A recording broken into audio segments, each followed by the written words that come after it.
La Commission a fourni davantage de détails sur la production d'énergie, l'investissement, l'approvisionnement en gaz naturel, les réformes dans les industries clés, le système de crédit social ainsi que la coopération liée à l'initiative Ceinture et Route.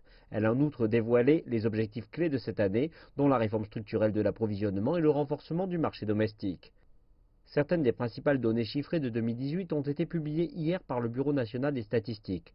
Le produit intérieur brut du pays a dépassé les 90 trillions de yuan, soit 13 trillions de dollars américains.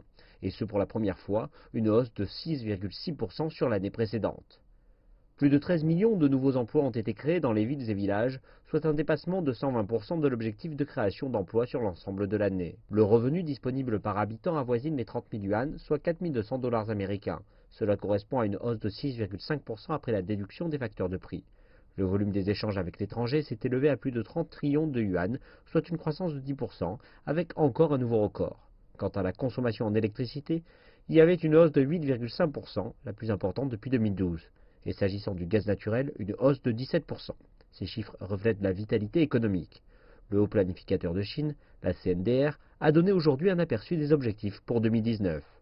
Nous devons promouvoir un développement de haute qualité, un approfondissement du système d'approvisionnement, une amélioration de la réforme et de l'ouverture, tout en poussant vers un marché domestique fort, en transformant une pression extérieure en une force motrice pour un développement économique de haute qualité.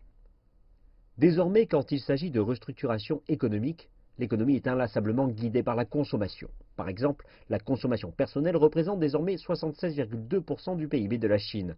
Le total des ventes au détail a augmenté de 9% et le coefficient d'Engel pour les résidents chinois a diminué d'environ 1%.